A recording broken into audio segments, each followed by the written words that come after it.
पशु बांध के रखे हैं, भैंस है, बैल है, घोड़ा है, जो भी पशु, गाय बकरी भैंस बांध के रखे हैं आपने, क्या ये यहाँ का सत्संग को सुन रहे हैं? नहीं सुन रहे। क्यों नहीं? क्योंकि उनको वो योनि मिली है पशु की, पंछी की, जानवर की। इसीलिए तो मनुष्य को कहा गया है कि बड़े भाग मानुष तन पावा, सुर दुर्लभ सब ग्रंथन गावा। जय गुरुदेव।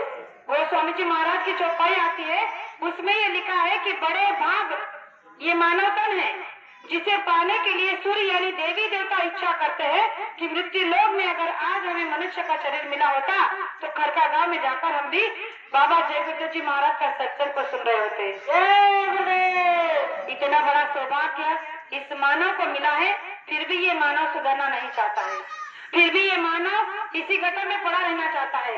तो प्रेमियों, ये चंद सांसों की पूंजी जब आपके हाथ से चली जाएगी तो फिर आपको पश्चाताप के आंसू के सिवा कुछ मिलने वाला नहीं है। इसलिए मैं आप सभी से इतना ही कहना चाहूंगी कि आज का ये समय आपका एक एक पल का नोट हो रहा है।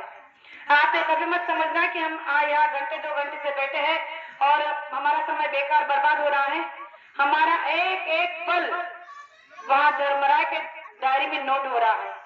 वहाँ पर हमारी सभी चौपड़ी को लिखा जा रहा है कि आपने आज दिन की रैली में किस किस गांव में कितना कितना समय दिया, सत्संग में आपने कितने 24 घंटे में कितने बार ध्यान किया, भजन किया, कितने लोगों को खाना खिलाया, कितने लोगों को पानी पिलाया, कितने लोगों को सत्संग सुनाया। इन सभी नेक कर्मों के वहाँ हिसाब लिखा जा रहा है। हमारा आपका कैमरा तो ये खराब हो जाएगा, लेकिन हमारे अंदर में जो कैमरा हमेशा के लिए उन्होंने फिट किया है वो कभी खराब नहीं होता है।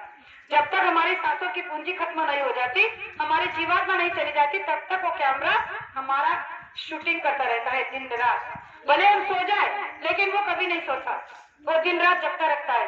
क्योंकि गुरु महाराज ने कहा कि वो इसलिए नहीं सोता है कई रात को आप उठकर किसका कत्ल ना कर दो, किसी के खेत में जाकर चोरी ना कर दो, इसलिए बराबर आपकी निगरानी करता रहता है। तो इस कैमरे से जरा डरिए। गुरु महाराज ने कहा कि कर्म उतने ही बुरे करो जितने आपके अंदर सहने की ताकत हो। अगर आप हद से ज्यादा बुरे कर्म करोगे तो आपको सजा इतनी भयानक मिलेगी कि जिसके बारे में आपने कोई सोच भी नहीं रखा होगा। इसलिए जो बेजुबान जानवरों को मार कर काट कर लोग खा रहे हैं, इनके बारे में कबीर जी ने कहा है कि बकरी पाती खात है ताके खींचे खाल, बकरी पाती खात है ताके खींचे खाल, जो नर बकरी खात है ताके कौन हवाल।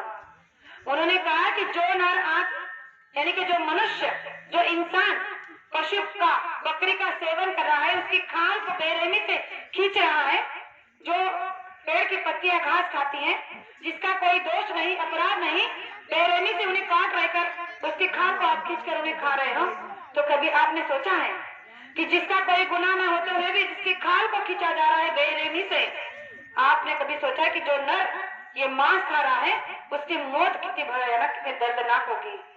इस नर्क से आपको कोई नहीं बचा सकता सिवाय बाबा जय गुरुदेव जी महाराज के। इसीलिए तो ये रैली का प्रबंध हम लोगों ने किया है।